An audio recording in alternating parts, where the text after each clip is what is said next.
শ্রীধর এডুকেশনের পক্ষ থেকে সকলকে স্বাগত। ওয়েস্ট বেঙ্গল পুলিশের কনস্টেবলের প্রিভিয়াস ইয়ার কোশ্চেন সলভ করছিলাম আমরা। আজ সেখানে আমরা 2013 সালের যে পরীক্ষা, সেই 2013 সালের পরীক্ষার প্রশ্ন সলিউশন করব। তো এটা মেন এক্সাম নয়, 2013 সালে একটাই পরীক্ষা হয়েছিল। তো সেই পরীক্ষার যে 25টা প্রশ্ন ইংরাজির, সেই 25টা প্রশ্ন নিয়ে আমরা আলোচনা করব।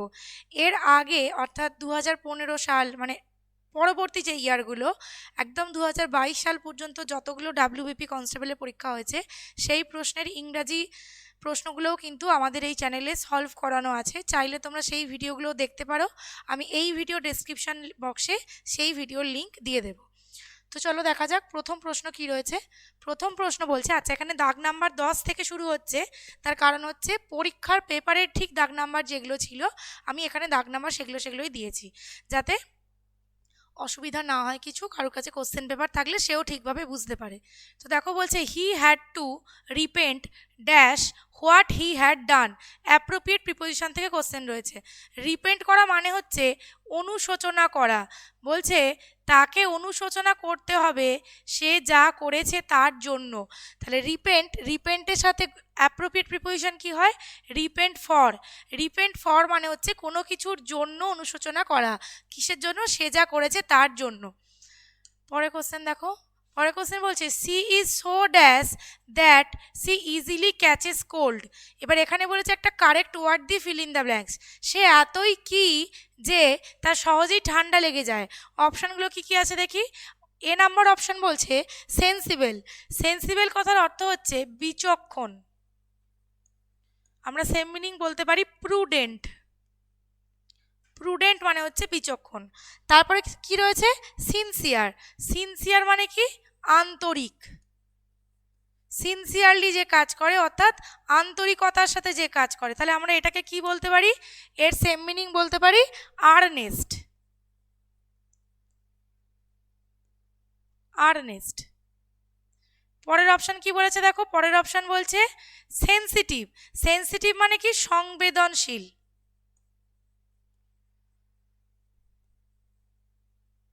আর শোবার কথার অর্থ হচ্ছে সংযত,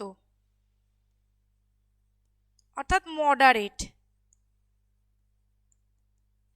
ঠিক আছে, বা এটার আরও অনেক রকম মিনিং হয়, রেস্টুরেন্ট হতে পারে, আরও অনেক রকম মিনিং হয়। আমি এখানে মডারেটটা লিখলাম। তো এবার দেখো তাহলে কোনটা এখানে মিল যাচ্ছে? সংবেদনশীল। She is so sensitive that she easily catches cold. সে এতটাই সংবেদনশীল যে তার সহজেই ঠান্ডা লেগে যায়। পরের কোশ্চেন দেখো। এখানে বলছে pick out the opposite meaning. Opposite meaning কিসের? অ্যাকসেপ্টেড। অ্যাকসেপ্টেড মানে কি? গৃহীত। কোনো একটা কিছু গ্রহণ করা হয়েছে এমন, সেটাই হচ্ছে অ্যাকসেপ্টেড। এর কি বলেছে? Opposite meaning. ফলোড মানে কি? অনুসরণ করা। নোটেড মানে কি? নোটেড মানে হচ্ছে উল্লেখযোগ্য, কারণ নোটেড ওয়ার্কের কথা পড়ায়, উল্লেখযোগ্য লেখা। কনসিডার্ড মানে কি? বিবেচিত। তাহলে দেখো অ্যাকসেপ্টেডটার যদি সিনোনিম দিত তাহলে কিন্তু আমরা কনসিডার্ড কথাটা করলেও করতে পারতাম, কিন্তু এখানে কি বলেছে? অ্যান্টোনিম। রিজেক্টেড মানে কি? প্রত্যাহার করা। তাহলে প্রত্যাহার করা হয়েছে এমন। তাহলে কোনটা হবে এখানে? এখানে উত্তর হবে গৃহীত, ঠিক উল্টোটা, রিজেক্টেড। তাহলে উত্তর কোনটা হবে? Option number A, accept reject. পরের কোশ্চেন দেখি। এখানে কি বলছে? নিয়ারেস্ট মিনিং খুঁজে বার করতে বলেছে ইডিবল ইনএডিবল কথাটার। ইনএডিবল কথার অর্থ হচ্ছে অখাদ্য। অখাদ্য মানে কি? যা খাওয়ার উপযুক্ত নয়। আমরা যে তেল খাই, মানে খাবার যে তেল, তাকে ইডেবল অয়েল বলা হয়। ইডেবল মানে কি? খাবার। তাহলে ইডেবলের মিনিং হচ্ছে ইটেবল, যেটা খাওয়ার যোগ্য। তাহলে এটার যদি অপোজিট দিত তাহলে কিন্তু তখন হতো ইটেবল। ইটেবল মানে খাওয়ার যোগ্য। এখানে বলেছে খাওয়ার অযোগ্য। তাহলে দেখো unfit for human consumption. Unfit for human consumption, যেটা মানুষের খাওয়ার অযোগ্য। পলিউটেড মানে কি? পলিউটেড মানে হচ্ছে দূষিত বা কলুষিত। আর একটা হচ্ছে ভিসিয়েটেড। ভিসিয়েটেড কথার অর্থ হচ্ছে বিকৃত। বিকৃত কোনো কিছুকে আমরা বলে থাকি ভিসিয়েটেড। তাহলে এখানে আমাদের উত্তর কোনটা হলো? Option number B. আর কি বললাম? যদি এখানে সিনোনিম অপোজিট জানতে চাইতো তখন কিন্তু উত্তর হতো অপশন নাম্বার ডি। পরে কোশ্চেন দেখো, পরে কোশ্চেন কি বলছে, এক্স্যাক্ট মিনিং জানতে চাইছে একটা ইডিয়ামের। ইডিয়ামটা কি, the prices are going by leaps and bounds. By leaps and bounds, leaps and bounds মানে কি লাফানো, লাফিয়ে লাফিয়ে জিনিসের দাম বাড়ছে। এর অর্থ কি, ইররেগুলারলি, গ্র্যাজুয়ালি, র্যাপিডলি নাকি সিস্টেমেটিক্যালি। দেখো ইররেগুলারলি মানে হচ্ছে অনিয়মিতভাবে, অনিয়মিতভাবে। গ্র্যাজুয়ালি হচ্ছে ধীরে ধীরে, র্যাপিডলি দ্রুত, আর সিস্টেমেটিক্যালি মানে পদ্ধতিগতভাবে। তাহলে বললাম লিপস অ্যান্ড বাউন্ডস মানে হচ্ছে প্রচণ্ড তাড়াতাড়ি, তাহলে প্রচণ্ড তাড়াতাড়ি এখানে কোনটা মানে হচ্ছে র্যাপিডলি, দ্রুত। তাহলে যদি এর অ্যান্টোনিম জানতে চাইতো, এখানে তো ইডিয়ামের মানে জানতে চেয়েছে, অ্যান্টোনিম জানতে চাইলে তখন কিন্তু উত্তর হতো গ্র্যাজুয়ালি, র্যাপিডলি, গ্র্যাজুয়ালি। এটা হচ্ছে দ্রুত, খুব তাড়াতাড়ি, গ্র্যাজুয়ালি হচ্ছে ধীরে ধীরে। পরে কোশ্চেন দেখো, এখানে বলছে যে এক্স্যাক্ট মিনিং খুঁজে বার করতে বলেছে আন্ডারলাইন্ড ওয়ার্ডটার, একটা ওয়ার্ডে, ওয়ান ওয়ার্ডে এটা বলতে বলেছে। হি choose the path of religion of his own accord. Accord কথাটার অর্থ হচ্ছে ইচ্ছা অনুযায়ী, ইচ্ছা অর্থাৎ কি স্ব ইচ্ছা, এখানে মানেটা আসছে সে স্ব ইচ্ছায় ধর্মের পথ অবলম্বন করেছে। তাহলে এখানে কোনটা উত্তর হবে দেখো, অপশন বলেছে কি ফোর্সিবলি, ফোর্সিবলি মানে হচ্ছে জোরপূর্বক। 2 নাম্বার কি বলেছে হেল্পলেসলি অর্থাৎ অসহায়ভাবে। হাফ হার্টেডলি, হাফ হার্টেডলি মানে কি আংশিকভাবে ইচ্ছুক, সম্পূর্ণ ইচ্ছুক নয়, আংশিকভাবে ইচ্ছুক। আর লাস্ট অপশন কি বলেছে উইলিংলি, তাহলে উইলিংলি মানে কি ইচ্ছা অনুযায়ী। তাহলে এখানে যেহেতু বললাম স্ব ইচ্ছায়, তাহলে এখানে উত্তর কিন্তু আমাদের হচ্ছে উইলিংলি, কারোর নিজের ইচ্ছায় কোনো কাজ করা সেটা হচ্ছে উইলিংলি করা। উত্তর অপশন নাম্বার ডি। পরের কোশ্চেন দেখো, এখানে বলেছে আবার একটা one word substitute, one who hates mankind, মানব বিদ্বেষী যে। তাহলে এখানে দেখো প্রথম অপশন রয়েছে ফিলান্থ্রপিস্ট। ফিলান্থ্রপিস্ট মানে হচ্ছে মানব হিতৈষী, যে মানুষের কল্যাণ চায়, মানব কল্যাণকারী।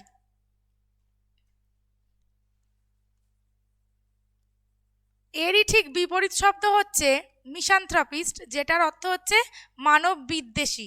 তাহলে এখানে বলেছে কি ওয়ান হু হেটস ম্যানকাইন্ড, তাহলে উত্তর হবে কোনটা মিসান্থ্রপ, মিসান্থ্রপ। ক্যানিবাল মানে কি নরখাদক, যে মানুষের মাংস ভক্ষণ করে যে সেই হচ্ছে ক্যানিবাল। আর টেররিস্ট মানে কি যারা যারা হানা দেয়, টেররিস্ট জঙ্গি হানা আমরা জানি। তাহলে এখানে উত্তর কিন্তু হচ্ছে অপশন নাম্বার বি। পরে কোশ্চেন দেখো, একটা গ্রুপ ভার্ব থেকে কোশ্চেন হয়েছে, ফ্রেজাল ভার্ব যেগুলো। দ্য কার ড্যাশ সাডেনলি, হঠাৎ গাড়িটা কি হলো। দেখো প্রথম অপশন রয়েছে ব্রোক অফ। ব্রোক অফ কথার অর্থ হচ্ছে বিচ্ছিন্ন করা, যোগাযোগ বিচ্ছিন্ন হতে পারে। ব্রোক ডাউন, ব্রোক ডাউন মানে হচ্ছে বিকল হওয়া। ব্রোক আউট হচ্ছে ছড়িয়ে পড়া বা প্রাদুর্ভাব হওয়া, হঠাৎ কোনো কিছু প্রাদুর্ভাব হলে সেটাকে বলা হয় ব্রোক আউট। আর ব্রোক আপ হচ্ছে কোনো কিছুর অবসান ঘটানো, অবসান ঘটানো। তাহলে এখানে গাড়িটার কি হতে পারে, গাড়িটা বিকল হতে পারে। তাহলে option number B broke down, the car broke down suddenly, অর্থাৎ গাড়িটা হঠাৎ বিকল হয়ে গিয়েছিল। পরের কোশ্চেন দেখো, এখানে বলেছে কারেক্ট করতে বলেছে বাক্যটাকে, why did you not spoken. দেখো এখানে আছে ডিড, এখানে রয়েছে স্পোকেন। তাহলে স্পোকেন আমরা ব্যবহার করি পারফেক্ট টেন্সে, আর এখানে ডিড থাকলে এখানে হওয়া উচিত ভার্বের বেস ফর্ম, অর্থাৎ ইন্টারোগেটিভ সেন্টেন্সে ডিড অক্সিলিয়ারির সাথে বসবে ভার্বের বেস ফর্ম, আর পাস্ট টেন্স যেহেতু হ্যাডের সাথে বসবে ভি3। তাহলে এখানে আমাদের হয় খুঁজতে হবে ডিডের সঙ্গে ভিবি, ভিবি মানে ভার্বের বেস ফর্ম, বাংলা থেকে ইংরাজি করে যেটা পাওয়া যায়, অর্থাৎ স্পোকের ক্ষেত্রে হবে স্পিক, আর না হলে খুঁজতে হবে হ্যাডের সাথে ভি3। তাহলে দেখো এখানে রয়েছে ডিডের সাথে স্পোক, স্পোক হচ্ছে ভি2, এটা ভুল। এখানে দিয়েছে ডিডের সাথে স্পোক, স্পোক ও ভি2, এটাও ভুল। এখানে আছে ডিডের সাথে স্পিক, এটা হতে পারে। এখানে আবার ওয়ার স্পোকেন করে দিয়েছে, তাহলে এটাও ভুল। তাহলে উত্তর হচ্ছে অপশন নাম্বার সি, এটা কি হবে তাহলে টোটাল কোশ্চেনটা যেটা দাঁড়াবে সেটা হবে why did you not speak to me earlier, কেন তুমি আগে আমার সাথে কথা বলোনি, অপশন নাম্বার সি। পরের কোশ্চেন দেখো, এখানে বলেছে আন্ডারলাইন পোর্শনটাকে সাবস্টিটিউট করতে হবে। Since we are living in Bombay, যেহেতু আমরা বম্বে বাস করছি, we are willing to move to another city, আমরা অন্য শহরে যেতে চাইছি। দেখো এটা রয়েছে present continuous tense. Present continuous tense মানে হচ্ছে at the time of speaking, অর্থাৎ কথাটি বলার সময়ে কাজটি চলছে। তাহলে দেখো এমন তো নয় যে কথাটি যখন বললাম তখনই কেবলমাত্র তারা বম্বে রয়েছে, কথাটি বলা হয়ে গেলেই তারা বম্বে ছেড়ে চলে যাবে, এরকম তো নয়। তারা বেশ কিছুদিন ধরে বম্বে রয়েছে, তাই তারা এখন চাইছে অন্য শহরে চলে যেতে। তাহলে কোনো কাজ কিছুদিন ধরে চললে, কিছু সময় ধরে চললে সেটাকে পারফেক্ট কন্টিনিউয়াস টেন্সে করতে হয়। কিছুক্ষণ ধরে কোনো কাজ চলছে বোঝাচ্ছে বা কোন সময় থেকে কোনো কাজ চলছে, এই দুটো বোঝাতে পারফেক্ট কন্টিনিউয়াস টেন্স ব্যবহার করা হয়। তাহলে দেখো যেহেতু এখানে উই আর লিভিং প্রেজেন্টে আছে, তাহলে আমাদের এখানে প্রেজেন্ট পারফেক্ট কন্টিনিউয়াস খুঁজতে হবে। কোনটায় আছে দেখো, সিন্স উই ওয়ার লিভিং এটা নয়, বিইং দ্যাট এসব নয়। দেখো অপশন নাম্বার এ রয়েছে since we have been living, তাহলে হ্যাভ বিন লিভিং হচ্ছে প্রেজেন্ট পারফেক্ট কন্টিনিউয়াস টেন্স, তাহলে উত্তর হবে অপশন নাম্বার এ। অর্থাৎ আন্ডারলাইন পোর্শনটার জায়গায় হবে যেহেতু আমরা বম্বেতে রয়েছি, since we have been living in Bombay, উত্তর অপশন নাম্বার এ। পরের কোশ্চেন দেখো, পরের কোশ্চেন বলছে অ্যাপ্রোপ্রিয়েট প্রিপোজিশন দিয়ে fill in the blanks. He was advised two abstain dash alcoholic drinks. Abstain মানে হচ্ছে বিরত থাকা, দূরে থাকা। তাহলে অ্যাবস্টেন কি কোনো কিছু থেকে দূরে থাকে, তাহলে থেকে ইংরেজি কি, থেকে ইংরেজি হচ্ছে ফ্রম, তাহলে অ্যাবস্টেনের অ্যাপ্রোপ্রিয়েট প্রিপোজিশন হচ্ছে from. He was advised two abstain from all alcoholic drinks, সমস্ত রকম মদ্য জাতীয় পানীয় থেকে তাকে বিরত থাকতে বলা হয়েছিল। পরের কোশ্চেন দেখো, বলছে questions will be answered by a dash of experts. এটা একটা কালেকটিভ নাউনের কোয়েশ্চেন, সঠিক কালেকটিভ নাউন কোনটা হবে সেটা খুঁজে বার করতে হবে। এক্সপার্টদের দলকে কি বলা হয়, এক্সপার্টদের গ্রুপকে বলা হয় প্যানেল, তাহলে এখানে উত্তর হবে অপশন নাম্বার বি প্যানেল। এখানে দেখো স্টাফ মানে হচ্ছে কর্মচারী, এই স্টাফ কথাটা যদি কালেকটিভ নাউন হয় তখন কিন্তু এই স্টাফস বলে কোনো ওয়ার্ড হয় না যখন কালেকটিভ নাউন, আর স্টাফ মানে যদি একজন একজন কর্মচারীকে বোঝায় তখন কিন্তু আমরা স্টাফস লিখতে পারি। এই স্টাফসটা হচ্ছে কমন নাউন, তাহলে কমন নাউন স্টাফের প্লুরাল হয় কিন্তু কালেকটিভ নাউন স্টাফের প্লুরাল হয় না। ওই স্টাফ মানে হচ্ছে কর্মচারীগণ, এটা মনে রাখবে, এটা থেকে পরীক্ষায় প্রশ্ন দেয়। পরের কোশ্চেন দেখো, পরের কোশ্চেন বলছে no one can bear an unprovoked insult. Bear মানে হচ্ছে সহ্য করা, কেউই এরকম আনপ্রোভোকড ইনসাল্ট সহ্য করতে পারে না, অপমান সহ্য করতে পারে না। তাহলে এখানে দেখো এটাকে কি বলেছে, অ্যাপ্রোপ্রিয়েট ইন্টারোগেটিভ ফর্মে নিয়ে যেতে বলেছে। তাহলে অ্যাপ্রোপ্রিয়েট কোনটা হবে, প্রথমেরটা তো ইন্টারোগেটিভ ফর্ম নয়, তাহলে এটা ভুল। এখানে বলছে ক্যান ইউ বিয়ার, এখানে ছিল নো ওয়ান মানে কেউই পারে না, তাহলে ইউ দিয়ে কোশ্চেন হবে না, এটা ভুল। লাস্টেটা বলছে উড, উডে চলে গেছে, এখানে ছিল ক্যান মোডাল, এখানে উড মোডাল চলে এসছে, তাই এটাও হবে না। সি কি বলছে দেখো, who can bear an unprovoked insult, এখানে দেখো নো ওয়ান ছিল, নিয়মটা কি, নিয়মটা হচ্ছে অ্যাসার্টিভ বাক্য, যেটা অ্যাসার্টিভ বাক্য যদি অ্যাফার্মেটিভে থাকে তাহলে ইন্টারোগেটিভ বাক্য হয়, ইন্টারোগেটিভ বাক্য হয় নেগেটিভে, আর অ্যাসার্টিভ যদি নেগেটিভে থাকে ইন্টারোগেটিভ হয় অ্যাফার্মেটিভে। এখানে দেখো দেওয়া বাক্যটা ছিল নেগেটিভে, নো ছিল নেগেটিভ, এখানে এই বাক্যটা হবে অ্যাফার্মেটিভ, অর্থাৎ উত্তর হচ্ছে option number C, who can bear an unprovoked insult, option number C. পরের কোশ্চেন দেখো, এটা একটা ডিগ্রি চেঞ্জের কোশ্চেন আছে, কম্পারেটিভ ডিগ্রিতে নিয়ে যেতে বলেছে, আমরা এটা অ্যাডজেক্টিভে পড়ে থাকি। বলছে he runs as fast as a deer, fast কিন্তু এখানে অ্যাডজেক্টিভ নয়, ফাস্ট এখানে অ্যাডভার্ব, অ্যাডভার্ব দিয়েও ডিগ্রি চেঞ্জের কোশ্চেন দেয়। তাহলে দেখো এক্ষেত্রে কি, যখন এরকম দুটো ব্যক্তি বা দুজনের মধ্যে তুলনা হয় হি আর এ ডিয়ার, তখন কি হয়, ডিগ্রি চেঞ্জ করলে সাবজেক্ট দুটোর জায়গা চেঞ্জ হয়, অর্থাৎ এখানে বাক্যটা হি দিয়ে শুরু ছিল, এখানে বাক্যটা হি এ ডিয়ার দিয়ে শুরু হবে আর শেষ হবে হি দিয়ে। আর একটা কি, প্রদত্ত বাক্য যদি অ্যাফার্মেটিভে থাকে, যেমন এখানে এটা অ্যাফার্মেটিভ বাক্য আছে, তাহলে উত্তর হবে নেগেটিভে, আর প্রদত্ত বাক্য যদি নেগেটিভে থাকে তাহলে উত্তর হবে অ্যাফার্মেটিভে, উল্টে যাবে। তাহলে দেখো আগে খুঁজতে হবে নেগেটিভ কোনটায় রয়েছে, ফার্স্টেরটায় নেগেটিভ নেই, ফার্স্টেরটা ভুল, সেকেন্ডটায় নেগেটিভ আছে, উত্তর হতে পারে থার্ড দেখো নেগেটিভ নেই, এটাও ভুল। নান অফ দ্য অ্যাবাভ হবে কিনা দেখার আগে বি নাম্বারটা দেখতে হবে। দেখো বলেছি এ ডিয়ার দিয়ে বাক্য শুরু হবে, এ ডিয়ার দিয়ে শুরু হয়েছে। A deer can not run, ফার্স্টের কম্পারেটিভ ডিগ্রি হচ্ছে ফাস্টার, ফাস্টারের সঙ্গে বসেছে দেন, তাহলে এখানেও ঠিক আছে ফাস্টার দেন হি ক্যান, তাহলে একদম অ্যাপ্রোপ্রিয়েট রয়েছে 2 নাম্বার অপশান, অর্থাৎ অপশান নাম্বার বি। তাহলে এখানে নান অফ দ্য অ্যাবাভ হবে না, উত্তর হবে অপশান নাম্বার বি। পরে কোশ্চেন দেখো, পরে কোশ্চেন কি দিয়েছে, সিম্পল সেন্টেন্স করতে বলেছে। এই বাক্যটাকে সিম্পল সেন্টেন্স করতে গেলে আমাদের যেটা ব্যবহার করতে হবে সেটাকে বলা হয় নমিনেটিভ অ্যাবসোলিউট। নমিনেটিভ অ্যাবসোলিউট দিয়ে সিম্পল সেন্টেন্স করতে হবে। এখানে দেখো বাক্যটা কি দেওয়া আছে, the sun rose the fog disappeared. এই নমিনেটিভ অ্যাবসোলিউট দিয়ে সিম্পল সেন্টেন্স তখনই হয় যখন এখানে প্রদত্ত বাক্য দুটোর সাবজেক্ট দুটো আলাদা থাকে, তখনই নমিনেটিভ অ্যাবসোলিউট কাজে লাগাতে হয়, নাহলে পার্টিসিপেল দিয়েই করা যায়। এবার দেখো রোজ হচ্ছে অ্যাকশন ভার্ব, অ্যাকশন ভার্বের ক্ষেত্রে কি হয়, অ্যাকশন ভার্বটা হ্যাভিং ভি3-তে পরিণত হয়ে যায় যখন অ্যাক্টিভে থাকে। এখানে রোজ ছিল অ্যাক্টিভে, তাহলে রোজটা হয়ে যাবে হ্যাভিং রাইজেন, হ্যাভিং রাইজেন। আর যদি বি ভার্ব থাকে, এটা অ্যাকশন ভার্বের ক্ষেত্রে হলো, বি ভার্ব থাকলে নমিনেটিভ অ্যাবসোলিউটে সেটা হয়ে যায় বিইং, বিইং। তাহলে এখানে হবে হ্যাভিং ভি3, হ্যাভিং ভি3 খুঁজি, এখানে হ্যাভিং ভি3 নেই, হবে না, এখানেও কোথাও নেই, হবে না, এটাতেও কোথাও নেই, এটাও হবে না, আছে কোথায়, অপশান নাম্বার বিতে। কি রয়েছে দেখো, দ্য সান হ্যাভিং রাইজেন, তাহলে এই হ্যাভিং রাইজেনটা একটা নন ফাইনাইট ভার্ব হয়ে গেল। তাহলে সিম্পল সেন্টেন্সে একটাই ফাইনাইট ভার্ব থাকে, যেটা হচ্ছে ডিসপার্সড। সিম্পল সেন্টেন্স মানে হচ্ছে তাতে একটাই ফাইনাইট ভার্ব থাকবে। তাহলে দেখো রোজ যে ফাইনাইট ভার্বটা ছিল সেই ভার্বটাকে হ্যাভিং রাইজেন করে নন ফাইনাইট করে দেওয়া হলো। তাহলে the sun having risen the fog dispersed, সূর্য উঠতে কুয়াশা ছড়িয়ে ছিটিয়ে গেল বা মিলিয়ে গেল, তাহলে উত্তর অপশন নাম্বার বি। পরে কোশ্চেন দেখো ন্যারেশন চেঞ্জ থেকে, the boy said to his mother where are you going.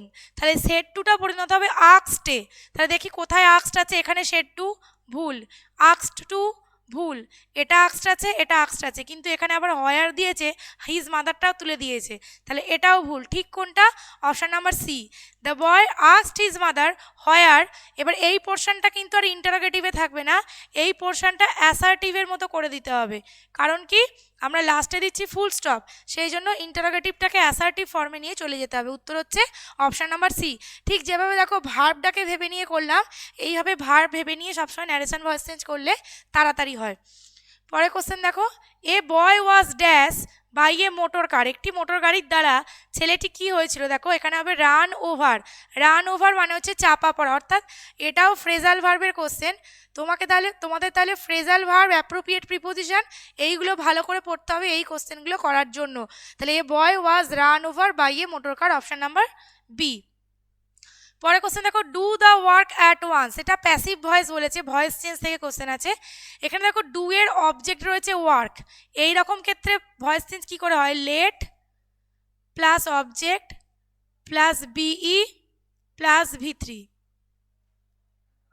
এটাই নেই, হবে না, এটাতেও হবে না, এটাও হবে না, তাহলে উত্তর হচ্ছে বি। দেখো let the work be done, let the work be done at once, তাহলে উত্তর হচ্ছে অপশন নাম্বার বি। ঠিক এই নিয়মটা মিলিয়ে মিলিয়ে দেখো বি এরটাই মিলে যাচ্ছে।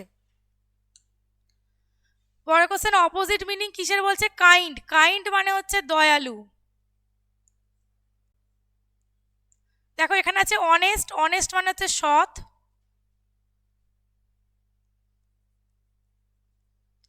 আচ্ছা, ফেমাস হচ্ছে বিখ্যাত, সিমিলার হচ্ছে একই, ক্রুয়েল হচ্ছে নির্দয়। তাহলে কাইন্ডের আনকাইন্ড হয় বা ক্রুয়েল হতে পারে, এখানে কাইন্ড আনকাইন্ড থাকলে সেটাও হতে পারতো নির্দয়, তাহলে অপশন নাম্বার ডি হচ্ছে এর উত্তর। পরের কোশ্চেন দেখো, এখানে বলেছে which of the following sentence is, কোশ্চেনটা একটু ভুল আছে, এখানে হবে ইজ ইনকারেক্ট, এটা প্রিন্টেই ভুল ছিল, কারণ হচ্ছে এই তিনটে কোশ্চেন অপশানই ঠিক। এবার জিজ্ঞেস করেছে কোনটা কারেক্ট, কোনটা কারেক্ট হলে তো all of the above option থাকতে হতো, কিন্তু অপশান আছে নান অফ দ্য অ্যাবাভ, তাই জন্য কোনটা ইনকারেক্ট খুঁজে বার করতে হবে। দেখো একটাও ইনকারেক্ট নেই। ইউনিভার্সিটি যেহেতু ইউ উচ্চারণ হচ্ছে, তাহলে ইউনিভার্সিটির আগে আমরা এই লিখি, তাহলে প্রত্যেক কটা এ ঠিক আছে। তারপরে আর কি ভুল থাকতে পারতো, কলকাতা, কলকাতার আগে কিন্তু ইনই লেখা হয়, এটাও ঠিক আছে। আসানসোলের আগে অ্যাটই লেখা হয়, এটাও ঠিক আছে। তাহলে ভুল কোথাও নেই। কোনটা ইনকারেক্ট বার করতে যদি বলে তাহলে তার উত্তর হবে অল অফ দ্য অ্যাবাভ। আর যদি কোনটা কারেক্ট বার করতে বলতো তাহলে নান অফ দ্য অ্যাবাভ। আর যদি কোনটা কারেক্ট বার করতে বলতো নানের জায়গায় এখানে অল লিখতে হতো। কোশ্চেনটা কোনো প্রিন্টিং মিস্টেক কোশ্চেন পেপারেই ছিল, কোশ্চেন পেপারেই এটা কারেক্ট লেখা ছিল। পরে কোশ্চেন দেখো, মাই brother is younger dash me. এখানে দেখো এল্ডার যদি থাকতো, এল্ডারের সাথে টু ব্যবহার করা হয়, কিন্তু ইয়াঙ্গারের সাথে হয় দেন। তাহলে মাই brother is younger than me, অর্থাৎ কি এটা হচ্ছে তোমার ডিগ্রি চেঞ্জের যে কম্পারেটিভ ডিগ্রি, সেই কম্পারেটিভ ডিগ্রির নিয়ম। কিন্তু এখানে একটা অন্যভাবে বাক্যটাকে লেখা রয়েছে, সেই জন্য দেন কিন্তু এই বাক্যর জন্য প্রযোজ্য নয়। কেন নয়? যদি বাক্যটা এরকম থাকতো, my brother is younger dash I am, I অ্যামটা না দিয়েও যদি আইটুকুও থাকতো তাহলেও কিন্তু আমরা এখানে দেন করতে পারতাম। কারণ কি কার কার মধ্যে তুলনা করা হচ্ছে, আমার ভাই আর আমি, তাহলে দুটোই সাবজেক্ট কেসে থাকতে হতো, তখন আমরা করতে পারতাম my brother is younger than I. কিন্তু এখানে দেখো দেওয়া আছে মি, তাহলে মি তখনই করব যখন কোনো প্রিপোজিশনের পরে বসবে, দেন তো কনজাংশন, সেই জন্য এখানে উত্তর করতে হবে টু। অ্যাকচুয়ালি কিন্তু ইয়াঙ্গার দেনই হয়, কোশ্চেনটা যেহেতু মি দিয়ে দেওয়া রয়েছে তাই জন্য বললাম এখানে উত্তর হবে ইয়াঙ্গার টু মি। আর এল্ডারের সঙ্গে টুই হয়, এল্ডার দেন কিন্তু হয় না, ওল্ডার দেন হয়, ওল্ডার দেন হয়, এল্ডার টু হয়, ইয়াঙ্গার দেন হয়। এই কোশ্চেনের জন্য হবে টু, অপশন নাম্বার ডি। পরের কোশ্চেন দেখো, I who dash your superior should be respected. এখানে দেখো এই যে রিলেটিভ প্রোনাউনটা রয়েছে হু, সবসময় জানবে রিলেটিভ প্রোনাউনের পূর্বে যে বসে থাকে তাকে বলা হয় অ্যান্টিসিডেন্ট। আর এই অ্যান্টিসিডেন্ট অনুযায়ী রিলেটিভ প্রোনাউনের পরবর্তী ভার্ব হয়। তাহলে এখানে দেখো বি ভার্ব বসাতে বলেছে, আই এর সাথে বি ভার্ব বসে অ্যাম, তাহলে এখানে বসবে am. I who am your superior, তাহলে আই অনুযায়ী উত্তর হবে অ্যাম, অপশন নাম্বার এ। পরের কোশ্চেন দেখো, বলছে one word substitute, murderer of one's father, পিতৃ হত্যাকারী, তাকে কি বলা হয়, প্যাট্রিসাইড। পিতৃ হত্যাকারী হচ্ছে প্যাট্রিসাইড। বাকি অপশানগুলো দেখি, প্রথম বলেছে ফ্যাট্রিসাইড, এটা হচ্ছে ভাতৃ হত্যাকারী, অর্থাৎ ভাইকে যে হত্যা করে। হোমিসাইড হচ্ছে নর হত্যাকারী। আর একটা কি হয়েছে, ম্যাট্রিসাইড, এটা হচ্ছে মাতৃ হত্যাকারী, মাতৃ হত্যা। তাহলে উত্তর কি হচ্ছে, অপশন নাম্বার বি, প্যাট্রিসাইড। পরের কোশ্চেন দেখো, বলছে এটা একটা ফিল ইন দ্য ব্ল্যাঙ্কস দিয়েছে অ্যাপ্রোপ্রিয়েট ওয়ার্ড দিয়ে, রামান ইজ দ্য বেটার। দেখো এখানে আমরা জানি সুপারলেটিভ ডিগ্রির আগে দা বসে, দা প্লাস সুপারলেটিভ ডিগ্রি হয় সাধারণত, কিন্তু এখানে দা প্লাস কম্পারেটিভ ডিগ্রি হয়েছে। এইটা কখন হয়, যখন দুজন ব্যক্তির মধ্যে কে ভালো বোঝাতে হয়, দুজন ব্যক্তির মধ্যে কে ভালো বোঝাতে কম্পারেটিভ ডিগ্রির আগে আমরা দা বসাতে পারি। এবার এক্ষেত্রে কি হয়, দেখো দুইয়ের মধ্যে বাংলায় কথাটা আসছে এর, এই এর ইংরাজি হচ্ছে অফ, তাহলে এখানে উত্তর কি হবে অফ, অর্থাৎ কি Raman is the better of the two boys, দুজন বালকের মধ্যে রামান হলো ভালো, তাহলে এই এর উত্তর হবে option number D, of. Last question দেখো, বলছে he lost his mother as soon as he was dash, তাহলে সে তার মাকে হারিয়েছিল যেই মাত্র সে, দেখো এখানে রয়েছে বোর্ন, বিয়ার, বর্ন, বোর। বিয়ার কথাটা দুরকম মানে হয়, আর V3টা হয় এর দুরকম, একটা হয় বিয়ার, বোর, বোর্ন, বর্ন, আর একটা হয় বোর্ন। বিয়ার মানে একটা হচ্ছে প্রহার করা, আর একটা হচ্ছে প্রহার করা মানেটা এখানে নেই, একটা জন্ম দেওয়া মানে আছে, আর একটা আছে বহন করা। জন্ম দেওয়াটা কোনটা, বর্নটা, আর বোর্ন হচ্ছে বহন করা। তাহলে এখানে উত্তর কোনটা হবে, BORN, অপশন নাম্বার সি, অর্থাৎ সে যখনই জন্মেছিল তখনই তার মাকে হারিয়েছিল। তাহলে এখানে এইটার অর্থ হচ্ছে বহন করা, এটা হচ্ছে জন্ম দেওয়া। তাহলে দেখো এই ছিল 25টা 2013 সালের যে ওয়েস্ট বেঙ্গল পুলিশের কনস্টেবলের পরীক্ষা হয়েছিল সেই পরীক্ষার কোশ্চেন। এরপর আমি কলকাতা পুলিশের কনস্টেবল বা এসআই পরীক্ষার যে প্রিভিয়াস ইয়ারগুলোতে ইংরাজি এসেছিল সেই ভিডিওগুলো খুব শীঘ্রই নিয়ে আসবো, যেখানে ইংরাজির প্রশ্নের সলিউশন থাকবে। আমাদের এই শ্রীধর এডুকেশন ইউটিউব চ্যানেল যদি সাবস্ক্রাইব করা না থাকে তো চ্যানেলটি সাবস্ক্রাইব করে দিয়ে বিভিন্ন পরীক্ষার প্রিভিয়াস ইয়ার বা প্র্যাকটিসের যে সিরিজগুলো চলছে সেই সিরিজগুলো তোমরা চাইলে দেখতে পারো। ধন্যবাদ সকলকে।